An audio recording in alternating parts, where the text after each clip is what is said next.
EVM हटाओ संयुक्त मोर्चा की इस आज की प्रेस वार्ता में इस देश के लोकतंत्र को बचाने के लिए लोकतंत्र के चौथे स्तंभ के बहुत मजबूत प्रहरी मेरे सभी प्रेस वाले साथियों का आज बहुत बहुत अभिनंदन, आने का बहुत बहुत शुक्रिया, आपका बहुत बहुत धन्यवाद। जो मैं आपके सामने बात रखना चाहता हूं वो दो तीन बातें हैं साथियों।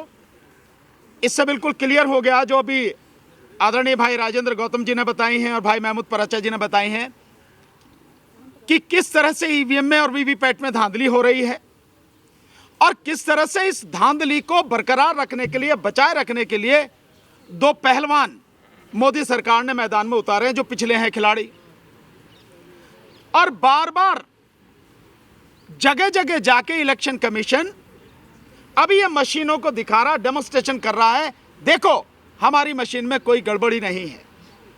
मेरा एक बहुत छोटा सा सवाल उनसे, इलेक्शन कमीशन से, हालांकि उनके पास कोई जवाब नहीं है, पर फिर भी मैं कहता हूं, क्या इलेक्शन कमीशन जिन लोगों को डेमोन्स्ट्रेशन करके दिखा रहा है, दिखाने से पहले ये बताता है कि ये ईवीएम मशीन की जो तकनीक है वो क्या है?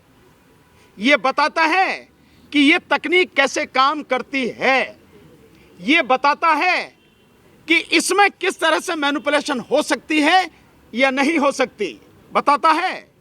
क्या ये बताता है कि ये जो मशीनें हैं ये कहां से सर्टिफाइड हैं, किस जगह से सर्टिफाइड हैं? आप अगर खाने की चीज लेने जाते हो तो उस पर IFSSI का निशान होता है, होता नहीं होता? FSSI का निशान होता है नहीं होता? बाकायदा उसकी मोहर लगी, यानी वहां से सर्टिफाइड है। आप और कोई चीजें लेते हो तो ISI का निशान होता कि नहीं होता? सर्टिफाइड होता। माना आप कुकर लेने चले जाओ तो उस पर लिखा तो ना ISI मार्क, उसका सर्टिफिकेशन होता है। ईवीएम मशीन के पास है क्या? वीवीपैट मशीन के पास है क्या? ये किसने बनाई, इसका कोई डाटा उसके पास है क्या? जिसने बनाई क्या उसने पेटेंट कराया? ये है क्या उसके पास में? कराया तो कहां कराया? ये जो सारी चीजें टेक्निकलिटी, हम एक एक चीज को जानते हैं। और ये जितने दो पहलवान उतारे हैं ना, कुरैशी और रावत, इन दोनों को चैलेंज, वर्तमान इलेक्शन कमीशन को चैलेंज, तुम में अगर हिम्मत है, तुम अगर वाकई में सच कह रहे हो और ये सब कुछ सच है, मैदान में आओ ना, मैदान में आके खुली डिबेट करते हैं, दुनिया भर के मीडिया को बुलाओ और उस समय जो सच सबके सामने आएगा उसे दुनिया को दिखाओ। नहीं, मशीन भी एक्सचेंज करो, हम अपनी दे रहे हैं, आप अपनी दो, निश्चित रूप से पता लगेगा ना। तो ये सब कुछ उनमें हिम्मत नहीं है। ये किसी कोने में बिठा के कहीं कैसे ये टर मचाने के लिए लोग खड़े कर दिए हैं। हम इससे घबराने वाले नहीं हैं और इस देश की जनता भी उनके झांसे में आने वाली नहीं है। और इस सबके पीछे है कौन? असली जो चीज है, इस सबके पीछे है कौन? क्या इलेक्शन कमीशन? नहीं, महमूद भाई ने बता दिया, इलेक्शन कमीशन तो जिसने अपॉइंट किया है वो उसके हाथ की कठपुतली है, वो तो उसके लिए काम करता है। और किया किसने? सरकार ने। तो असली खेल किसका है इसके पीछे? इसके पीछे खेल है सरकार का। और वो इस बात से भी सिद्ध होता है कि जब हम पटियाला हाउस कोर्ट से चुनाव आयोग तक मार्च करना चाहते थे, हमें रोका किसने? दिल्ली पुलिस ने। किसके अंडर में? होम मिनिस्ट्री के अंडर में। कौन है मुखिया? अमित शाह। अमित शाह और मोदी कौन है? दोनों एक हैं, कोई अंतर नहीं है। इसका मतलब सरकार ने हमें रोका। क्यों? कि जनता के सामने सच ना आ जाए। वो समझ गई है कि ये तो इतनी बुरी तरह से तुल गए हैं, ये तो ऐसे आके मैदान में डट गए हैं कि इनसे कैसे जान बचाई जा, तो इन्हें कम से कम वहीं तक जाने से रोको आप, ताकि सच ना पता लग जाए। और यही चीज हुई परसों। परसों हम कर रहे थे? क्या अपराध था हमारा? कोई अपराध नहीं। उस दिन मैक्सिमम संख्या में, हजारों की संख्या में एडवोकेट्स थे, कुछ हमारे और भी साथी थे सिविल सोसाइटी के, लेकिन मैक्सिमम, आप तो सारे मीडिया के साथी वहां पे थे, आपने तो अपनी आंखों से देखा, वो सारे के सारे साथी जो वहां पे थे एडवोकेट थे। और हम माननीय सर्वोच्च न्यायालय के सामने जाना चाह रहे थे। क्यों जाना चाह रहे थे? हमारे साथ में बैठे हैं, ये देखिए अतुल भाई जी बैठे हैं, अतुल पटेल जी, ये गुजरात से हैं और अपनी जान को जोखिम में डाल के ये जगह जगह वीवीपैट का प्रदर्शन, ईवीएम और वीवीपैट का प्रदर्शन दिखा रहे हैं। ये अपनी मशीन लेके आए थे और हम बाकायदा जाके उस मशीन के माध्यम से डेमोन्स्ट्रेशन करना चाहते थे सुप्रीम कोर्ट के सामने। पुलिस कहती है कि आप जा नहीं सकते, धारा 144 लगी है। भाई धारा 144 लगी है तो मुंह जवानी थोड़ी लगती है, कुछ कागज पे लिखत पढ़त हुई होगी, किसी ने तो जो कागज बनाया होगा, आदेश दिया होगा। महमूद भाई ने पूछा तो कहां भैया धारा 144? हमारे पास नहीं है धारा 144। तो वैसे ही कह रहे हो भाई, तुम सरकारी आदमी हो, हम वकील हैं, कानून की बात कर रहे हो, हम कानून की बात कर रहे हैं, तो दिखाओ धारा 144। पुलिस ने धारा 144 का कागज हमें नहीं दिखाया, कोई आदेश नहीं दिखाया। इसका मतलब साहब है कि धारा 144 नहीं है, उन्होंने मुंह जवानी कर रखी है। और एडिशनल डीसीपी वगैरह भी सब वहां पे थे। फिर वो कहने लगे कि भाई हम आपको नहीं जाने देंगे, क्योंकि जो वहां से सुप्रीम कोर्ट से आया है आदेश कि भाई इनको यहां तक नहीं पहुंचने देना। तो महमूद भाई ने कहा कि भैया फिर उसे दिखा दो, जो सुप्रीम कोर्ट से आया है, चीफ साहब से आया है या कहां से आया, तो उसे दिखा दो कि इन्हें वहां नहीं जाने देना, कि वो नहीं, हम वो भी नहीं है उस पर। और क्योंकि आपको मालूम है कि गाइडलाइंस है, क्या गाइडलाइंस है भाई, गाइडलाइंस दिखा दो, तो गाइडलाइंस भी नहीं दिखा रहे। मतलब सब कुछ मुंह जवानी है यार मेरे। तुमने वर्दी पहन रखी है, शेर का निशान तुम्हारे इस टोपी पे लगा है, तुम संविधान के तहत काम कर रहे हो, कानून के तहत काम कर रहे हो। हम कानून के लोग हैं, कानून दिखाओ ना हमें रोकने का। और फिर भी अगर हम मान लेते हैं तो धारा 144 हो या कोई भी हो, संविधान से ऊपर थोड़ा ही है। संविधान का अनुच्छेद 19 और संविधान का अनुच्छेद 21 इस देश के हर नागरिक को, हर किसी को, 140 करोड़ नागरिकों को अधिकार देता है कि वो कभी भी कहीं भी शांतिपूर्वक तरीके से, संवैधानिक तरीके से, लोकतांत्रिक तरीके से, बिना किसी हथियार के अपनी बात रख सकता है, प्रदर्शन कर सकता है। यह संविधान। तो धारा 144 संविधान के ऊपर थोड़ा ही है, संविधान ऊपर है। बावजूद उसके हम कानून के मानने वाले हैं। हमने किसी ने किसी भी तरह का कानून के विरुद्ध जाके काम करने की हालांकि था नहीं, फिर भी हमने उनकी बात मानी।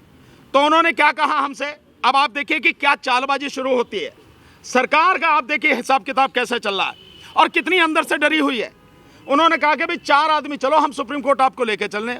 हमने कहा चल भैया। तो हम 5 आदमी हो गए, एक मैं था, एक महमूद भाई, एक हमारे सत्यप्रकाश जी एडवोकेट, एक हमारे साथी मुकेश राजपूत एडवोकेट और एक आदमी हमारे साथ दीवान सिंह एडवोकेट। हम पांचों को आप सब ने रिकॉर्ड किया, गाड़ी में बिठा के हमें ले गए। अब जब पहुंचे सुप्रीम कोर्ट के सामने तो बड़ी मजेदार बात होती है। वो जो बेचारे 3-4 पुलिस वाले थे वो कह रहे उतारो भाई, गाड़ी रोक ली वहां। तभी कोई फोन आता है, मुझे पता नहीं कहां से आता, ऊपर से आता है, क्योंकि आजकल तो ऊपर से आते ना, तो ऊपर से आया होगा। तो वो फोन आया और उन्होंने कहा कि भाई इन्हें मंदिर मार्ग लेके जाओ। हमने कहा भाई यहाँ की बात हुई थी, अब मंदिर मार्ग। तो हमारा अपहरण करके, इसे अपहरण कहेंगे कानून की भाषा में, हमारा अपहरण करके हमें धोखा देके 420 हुई, चीटिंग की हमारे साथ। सो हमें कह के सुप्रीम कोर्ट और वहां से उठा के ले गए हम मंदिर मार्ग थाने। 1.5 घंटे रखा और उसके बाद छोड़ा और उसके बाद हमने सारी बातें सबको बताई। तो ये सब कौन करा रहा है? सरकार। बेईमान कौन है? ये तो ईमानदार कह रहे हैं, मैं तो सीधे सीधे कह रहा हूं, बेईमान कौन है? सरकार। और सरकार किसकी है? कौन चला रहा? एक ही आदमी तो है, देश का प्रधानमंत्री नरेंद्र मोदी। बेईमान असली वो है, वो जो सच सामने नहीं आने देता। तो वो जो सारी चीजें हैं सब कुछ लगातार हो रही हैं और सरकार अंदर से बहुत डरी हुई है। और लोगों का रेस्पॉन्स, मैं धन्यवाद आपको बार बार देता हूं कि आप जिस तरह से हमारी बात को लोगों तक पहुंचा रहे हो। लोगों का रेस्पॉन्स इतना जबरदस्त है कि हमारा जो फोन है वो हर समय एंगेज आ रहा है, इतने फोन लगातार आ रहे हैं। ठीक है ना। बाकी उसके विषय में क्या करना है हमारे आदरणीय डीसी कपिल साहब सारी चीज बताएंगे। पर मैं एक चीज आपके सामने सिर्फ रखना चाहता हूं, हमारा प्रोग्राम अब इसके साथ साथ जो आगे चलेगा, इस समय 17 तारीख से यानी कल से जो प्रोग्राम हमने बताया था कि जो ज्ञापन देना है राष्ट्रपति को, वो 17 तारीख से सिग्नेचर करा के 25 तारीख को मतदाता दिवस पर हर जिले में देना है। लेकिन हमारे कुछ साथियों ने अभी से देना शुरू किया, उसके विषय में हिजम राजेंद्र सिंघा साहब के कहाँ दिया जा चुका है वो बताएंगे आपको। लेकिन मैं उससे आगे की जो बता रहा हूँ कि आगामी जो हमारा प्रोग्राम है वो आपको और पूरे देश में लोगों को जाना बहुत ज़रूरी है। और इस बात को जितने भी हमारी स्टेट की यूनिट हैं, जितने भी देश भर में जिलों में और लोकसभाओं में हमारे साथी हमें देख रहे हैं, हमारे साथ जुड़ रहे हैं, ये उन सबसे हमारा निवेदन है कि वो तैयारी इसके हिसाब से करें जो आगामी प्रोग्राम हमारा होने वाला है। मैं बता देता हूँ वो, तो जो प्रोग्राम है उस कपिल जी बता देंगे। प्रोग्राम के विषय में उसको 31 को छोड़ देता हूँ, बाकी वो बता देता हूँ, ठीक है। हमारी जो नेशनल लेवल पे हर स्टेट में उनकी राजधानियों में जो मीटिंग शुरू होंगी वो 27 तारीख से शुरू हो रही हैं, 26 तारीख के बाद, क्योंकि 26 तारीख का गणतंत्र दिवस है, हम उसके विषय में कहीं नहीं चाहते कि कोई किसी तरह की कोई बात हो, तो वो 27 तारीख से शुरू हो रहा है। हो सकता है इन डेट में हमें थोड़ा बहुत आगे पीछे करना पड़े, लेकिन ये टेंटेटिव जो प्रोग्राम है वो ये है 27 जनवरी को हैदराबाद में हमारी बड़ी मीटिंग होगी इस ईवीएम के मसले को लेकर। 28 जनवरी को राजस्थान में गुजरात में राजकोट में हमारी मीटिंग होगी इस ईवीएम को लेकर, वहाँ और बड़ा प्रोग्राम है। 29 तारीख को हमारी मुंबई में मीटिंग होगी, तो मुंबई के जो साथी हैं वो सब इसके माध्यम से जो खबर आ रही है पहुँचेगी आप तक, तैयारी करें, राजकोट वाले भी तैयारी करें, हैदराबाद वाले भी साथी तैयारी करें। 30 तारीख को हम लोग बेंगलोर में हमारा प्रोग्राम रहेगा। इसके बाद 2 तारीख को हरियाणा रोहतक में हमारा प्रोग्राम रहेगा। इसके बाद 4 तारीख को उत्तर प्रदेश में लखनऊ में हमारा प्रोग्राम रहेगा। इसके बाद 6 तारीख को मध्य प्रदेश में भोपाल में हमारा प्रोग्राम रहेगा। इसके बाद 8 तारीख को राजस्थान जयपुर में हमारा प्रोग्राम रहेगा। और उसके बाद दिल्ली में 11 फरवरी को, यानी 11 फरवरी को जो प्रोग्राम होगा वो दिल्ली में होगा, और दिल्ली में इस बार ऐतिहासिक प्रोग्राम होगा जो अब तक नहीं हुआ है। वो प्रोग्राम इस ईवीएम को लेकर दिल्ली में जबरदस्त तरीके से होगा।